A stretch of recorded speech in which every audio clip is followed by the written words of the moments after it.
Hello, students. You are welcome to today's class, and you are welcome to Starry Academy Hall. Uh, you are welcome to our digital class. Here, we shall be looking at international taxation. International taxation is a course taken at Professional 2 of the Chartered Institute of Taxation of Nigeria, and that is we want to we like you to know much about taxation throughout the world in other jurisdiction. Okay, so you should know how taxes is what is being effective in other jurisdiction, and particularly now we are in a digital world whereby transactions are being carried out using digital form. Okay, so that is our digital economy exactly. So now there is need for you to know how jurisdiction to jurisdiction, that is tax authority in different geographical location in different countries, relates with each other. Okay, how they relate with each other. Okay, so now we are looking at the following topics under international taxation. Okay, so firstly we shall be taking international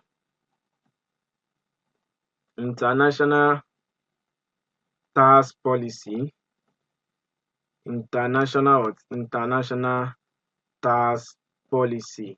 Okay, and also we shall be looking at residence, and also we shall be looking at double tax treaty, double tax treaty. Okay, and also we'll be looking at okay so we shall be looking at concepts of permanent establishment, concept sorry we shall be looking at concept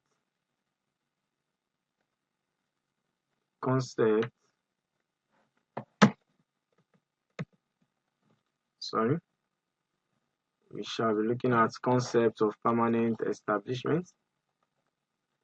Okay, and also we'll be looking at concept of transfer pricing and Nigerian taxation. We'll be looking at sorry we'll be looking at concept of permanent establishment, and also we'll be looking at concept of transfer pricing and Nigerian taxation.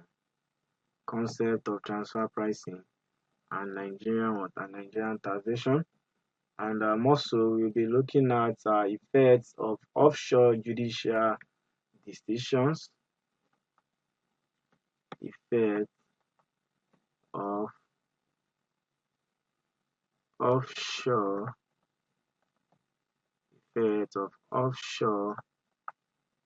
judicial decision, and also we'll be looking at Citn capitalization. We'll be looking at Citn capitalization and Nigerian taxation and Nigerian taxation. Okay, sorry, and Nigerian taxation. Okay, and also we'll be looking at international. We're looking at international what? International tax avoidance, sorry, and Nigerian taxation. International tax, sorry, tax avoidance and Nigerian taxation. Okay. So in short, these are the course outline, okay, or course contents. So we shall be looking at each of these one after the other. Okay. We shall be looking at them one after the other. Okay. International tax avoidance and Nigerian taxation. Okay, so that's that. Are we together? So now, my name is Ogunowo Abdeganiyu.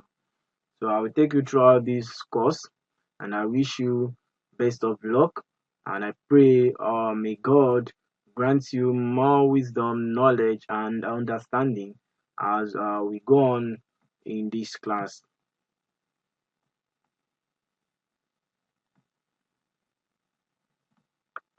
Okay, exactly.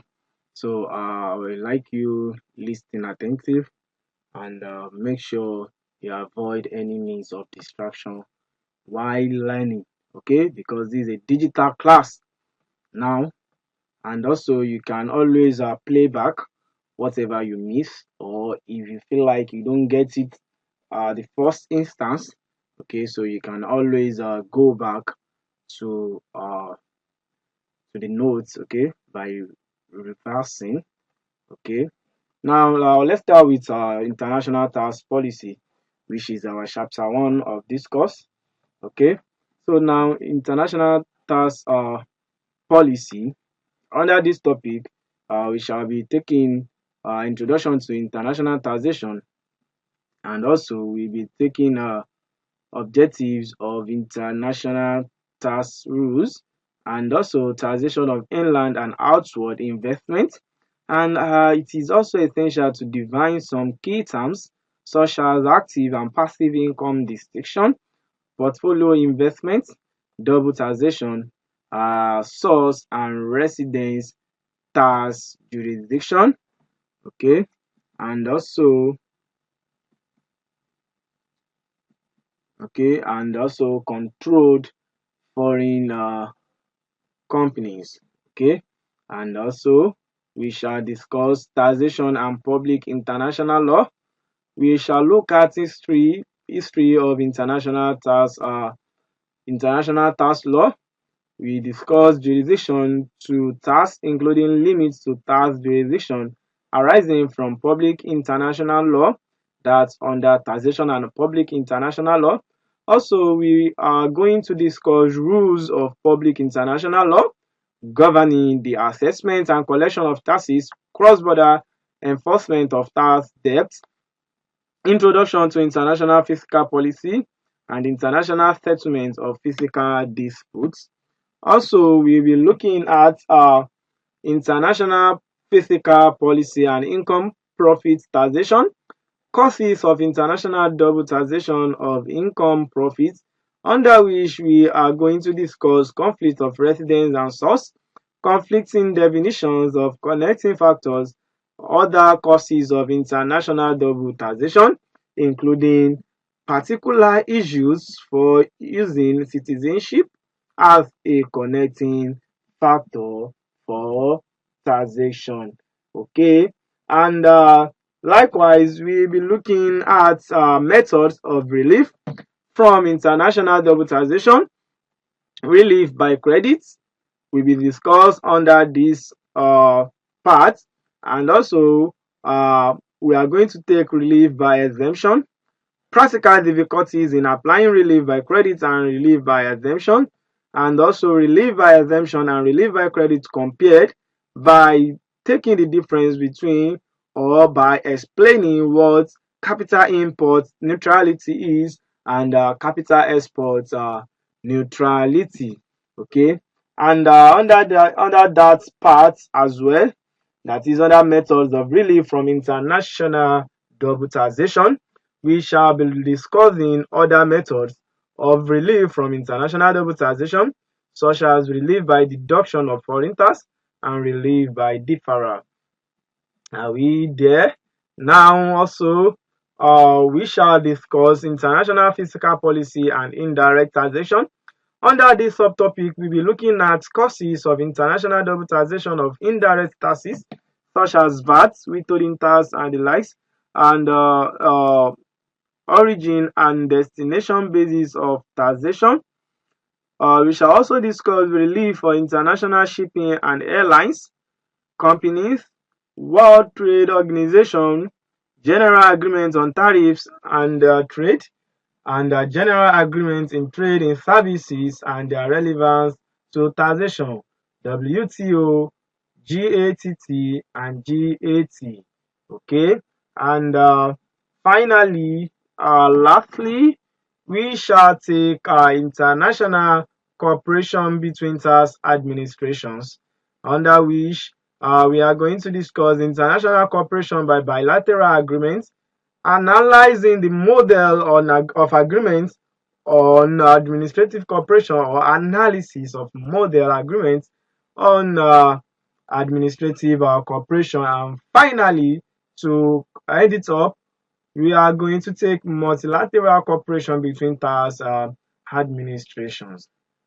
Mind you, the syllabus or the course content might look quite uh, voluminous, but I would like you to take your time, because we are going to be discussing how taxation being arranged, okay, or managed, planned by multinational companies, okay, and how do each tax jurisdiction that is in a specific country, country specific, relates with each other.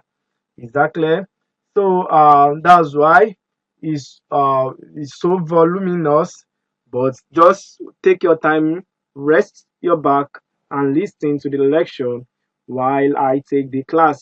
Is that clear? Now, as promised, we are starting with chapter 1, and the topic to discuss is international taxation. Okay, so join me. This chapter has been split into parts, and we are having our part 1 first.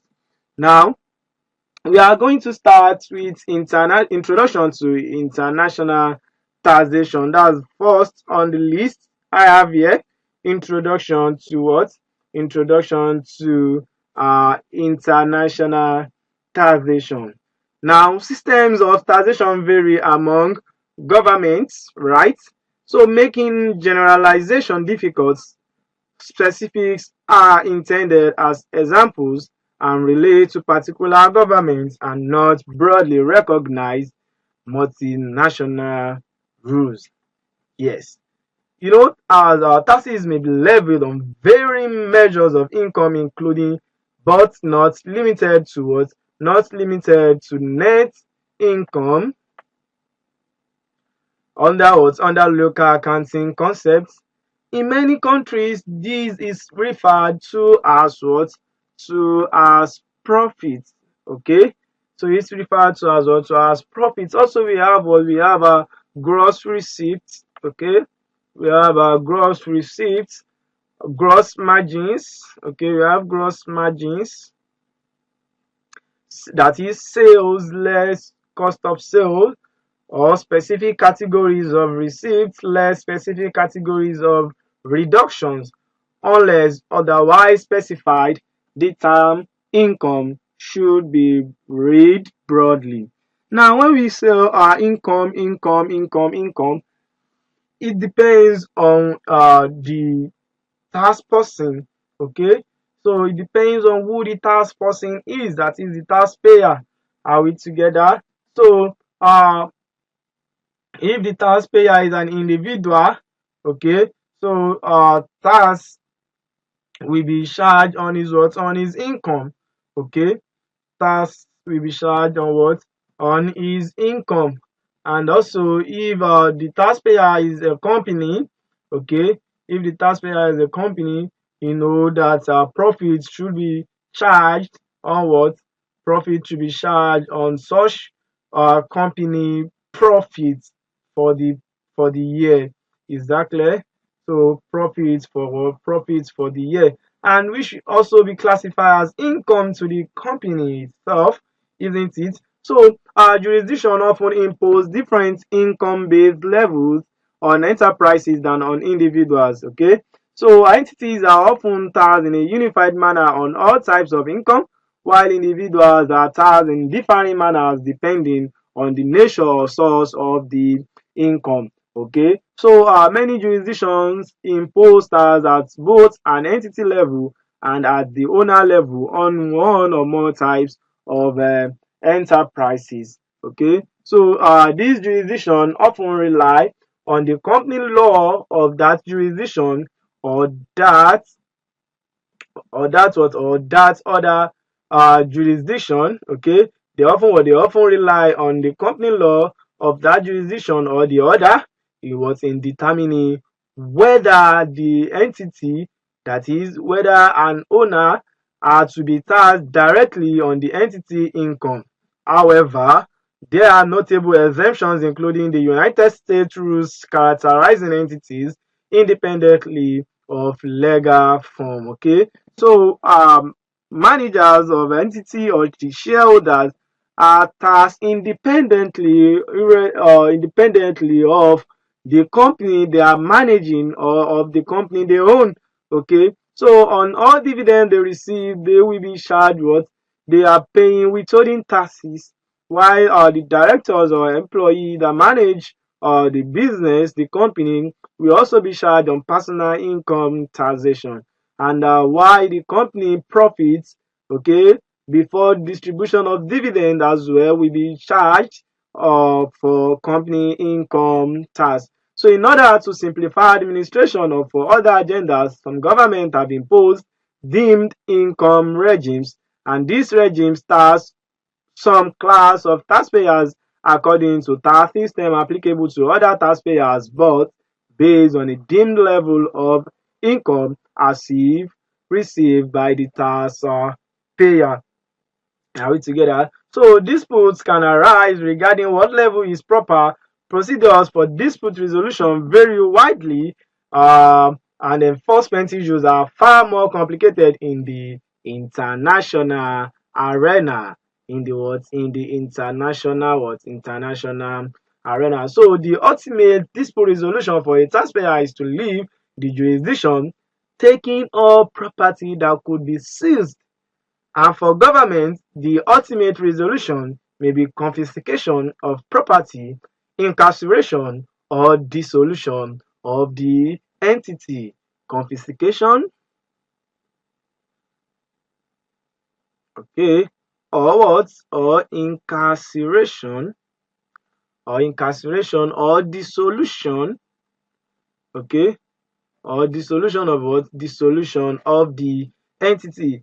Now, there's disputes. And for the taxpayer, the best thing to do is to leave that jurisdiction, because the general rule of tax is that the taxpayer should not pay more than what he or she would have paid under normal circumstances. Okay, and there's nowhere in the world that a taxpayer will be willing to pay over and above what it is expected to pay. Okay, so that's why uh, other major conceptual differences can exist between tax systems. These include, but are not limited to, assessment versus self-assessment, means of determining and collecting tax, that is, using the best of judgment by the tax authority, and the tax payer himself or herself using self-assessment. So, methods of imposing sanctions for violation, sanctions unique to international aspect of the system, mechanisms for enforcement and collection of tax, and reporting mechanisms. Are we together? Am I speaking sense? So therefore, international taxation is an aspect which determines tax payments on business or through investments conducted by what? Through investments conducted by legal person or an individual person in cross-border where by tax laws of any interested state to tax or international law may be applicable. Okay. Furthermore, international taxation is the study or determination of tax on person or business subject to the tax laws. It is the study or determination of tax on a person or on a business subject to the tax laws of different countries or the international aspects of an individual country's tax laws as the case may be. Is that clear? So governments usually limit the scope of their income taxation in some manner territorially or provide for offsets to taxation relating to extraterritorial income. Are we together? So under international taxation, it might happen where two countries, okay, where two countries are what are interested to tax a person. Okay, so we have country A and we have our country B. They are both interested to tax what? To tax Starry good. Okay, they are both interested to start what? To tax Starry good. Okay, so and this is where a conflict or dispute arises. Okay, tax conflict or tax disputes arise in this case because Starry good cannot pay to these two countries because it has an implication if such should happen. Okay, so you can't expect, okay, maybe at the end of the year Starry Gold and an income worth $100 million, okay, or let's say naira, we are in Nigeria, right? That's good. Nigeria, I'm proud of my country. So 100 million naira to Starry Gold at the end of the year. And you know, for the fact that Starry Gold has no physical class, he Starry Gold goes digital. So we have customers across the world. Okay, so Starry Gold has customers, and who are Starry Gold customers? They are students. Okay, so now these students from at their leisure time, from the angle of their home, they consult Study, go get their video lectures, listen to them, go for their exams, they write their exams and pass them. Okay, so they are always successful in the examination, and that's the reason why students always come back or refer their colleagues to Study Gold to get their videos. So at the end of the year, Study Gold has generated an income of 100 million. Now, this country, England, they are interested because Starry Gold has generated some income from their citizen. Okay, Starry Gold has generated some income from their citizen, and here Nigeria, country B, where Starry Gold has its head office. Okay, here in Oregon, is also interested, Nigeria is also interested in what? In taxing Starry Gold on what? On income generated here in Nigeria. Now, it's either country A, okay, is either country A overlook or or speak with country B. They should make an arrangement on how or sorry, they should put in place some criteria, some methods, okay, how Study Gold will not end up paying more than what it's expected to pay other normal circumstances, because there is issue of double taxation. Now, if the tax rate for company A is 20% and that of country B is 30%, Starry Gold will rather or we prefer paying to country A and what and exempt country B, okay, because tax country A is what has a low tax jurisdiction, and why country B is a what is a high tax jurisdiction. Okay, so Starry can claim that, oh, most of his income are generated from country A, therefore he is liable to country A. Okay, so now let's move further. Are we together? So let's move further. Under international taxation, it might happen where two countries, okay, it might happen where two countries we are what are interested in what in taxing in taxing a person or an individual or a company, and this is where conflict arises. So there are a number of conflicts which can arise in international taxation, and these are such as source conflicts, okay, source conflicts, that is where the income is being generated from, and residence, okay, residence conflicts. So where what?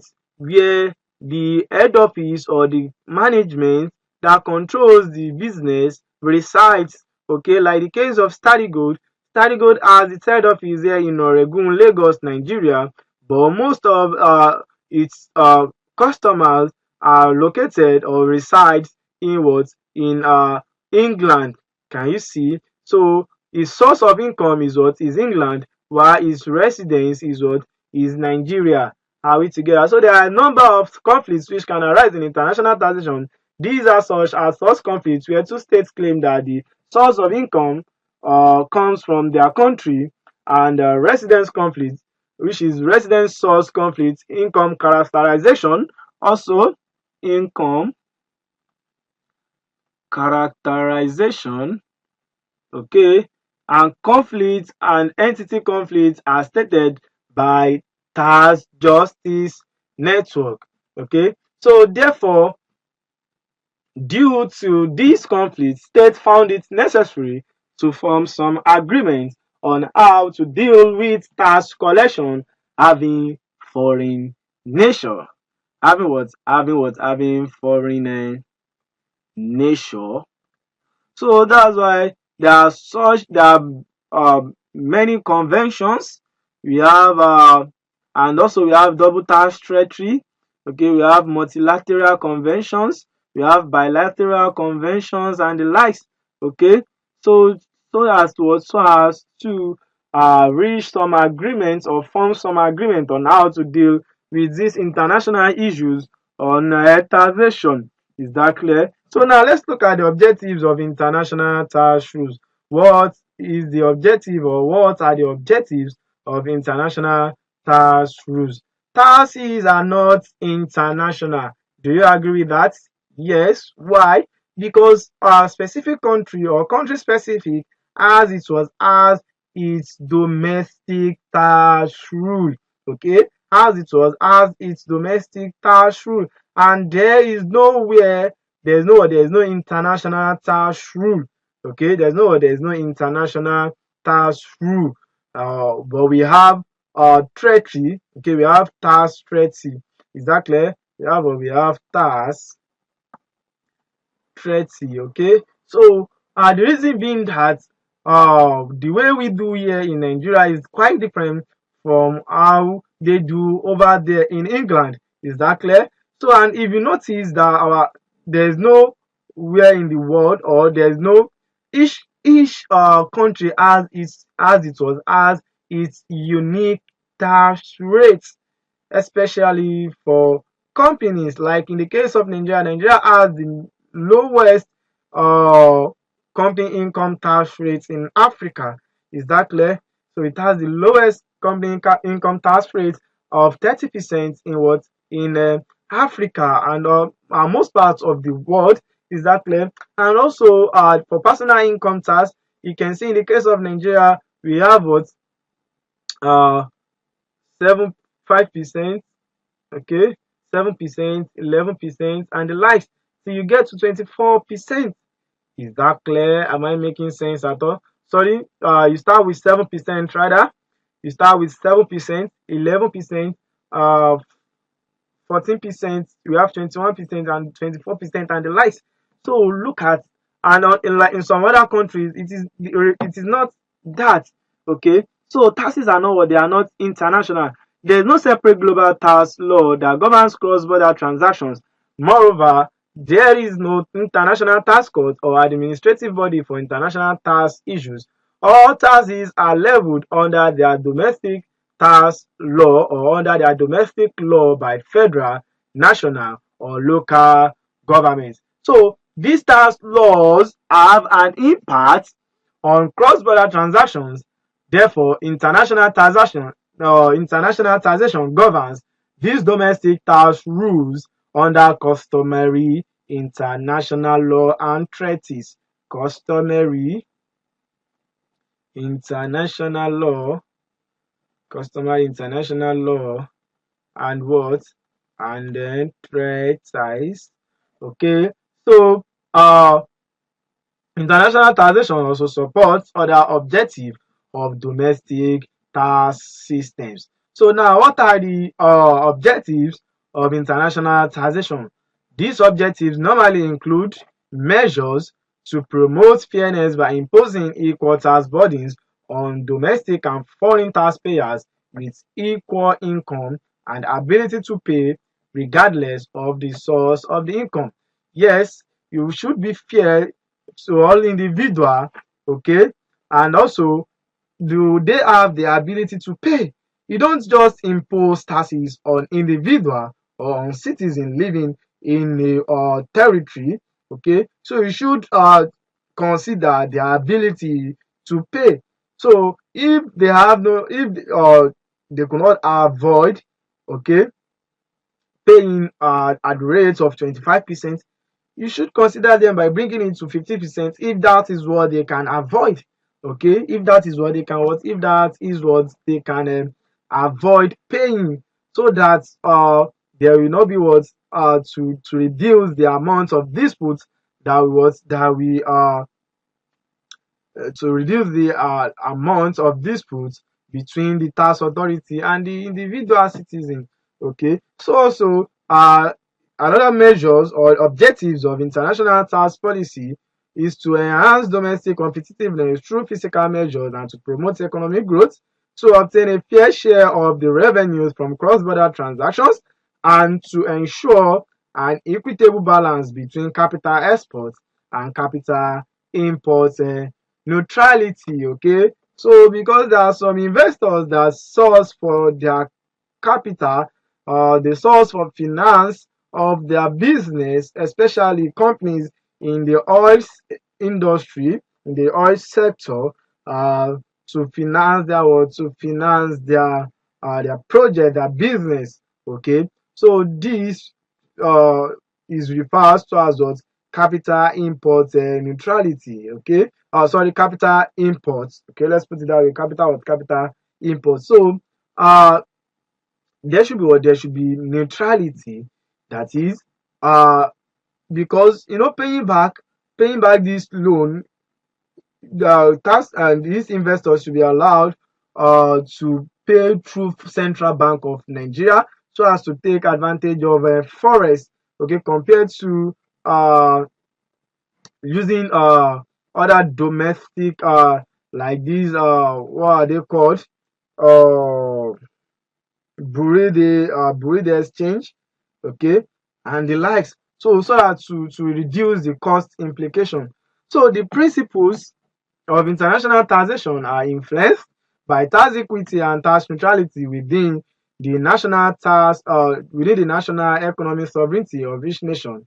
And tax equity requires that the tax revenues from international economic activities be shared equitably by nations. Okay, so it also requires that taxpayers involved in cross-border activities be neither discriminated against nor give undue preference in their tax burdens. Are we together? So tax systems are neutral when they do not influence the economic choices of tax payers. Exactly. So also they may be tax neutral. Okay, they may be what? They may be tax neutral either on what? On exports, capital exports, or on what? On capital what? On capital imports. Okay. So developed countries tend to favor capital exports or domestic neutrality, under which the taxpayer's choices between investing at home or what? Or abroad remain unaffected.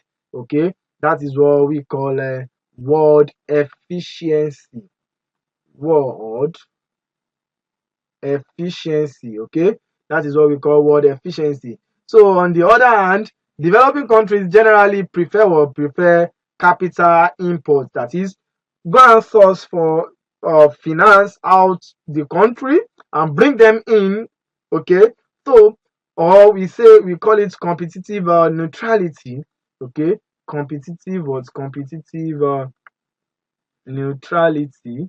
Okay, so to ensure that the investment decisions of domestic and foreign investors in their country are on par, that is national efficiency.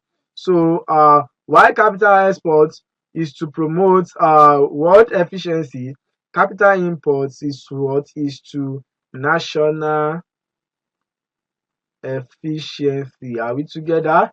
Okay. So the fairness and efficiency of tax systems depend not on the tax laws of any one country, but on the cumulative effects of the tax laws of all countries. As there is little global tax harmonization, domestic tax systems often conflict on cross-border transactions and lead to excessive taxation. Are we together?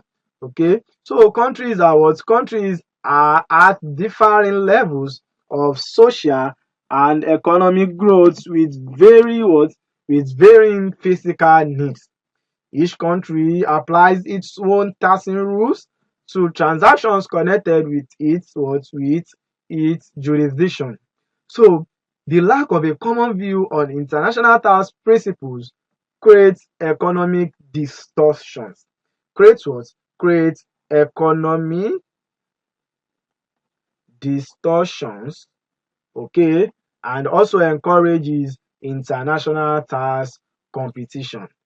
Okay, therefore, international taxation attempts to resolve these conflicts through the principles of enforceability and reciprocity. Countries may have unlimited rights of taxation over a person or object, but they cannot normally enforce them outside their own jurisdiction. Okay, so the attempt to resolve this conflict through the principles of enforceability and reciprocity makes countries have unlimited rights of taxation over a person or object, but meanwhile they cannot normally enforce them outside their own jurisdiction. Therefore, they must respect the reciprocal taxing. They must respect what? They must respect the reciprocal taxing. Reciprocal taxing.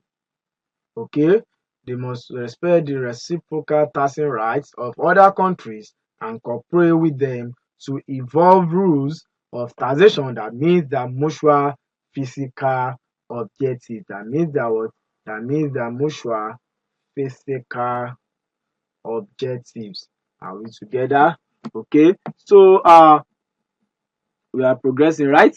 Now we are stopping here. When we come back, we start from part two, or we start with part two of this same chapter, international tax policy. Goodbye.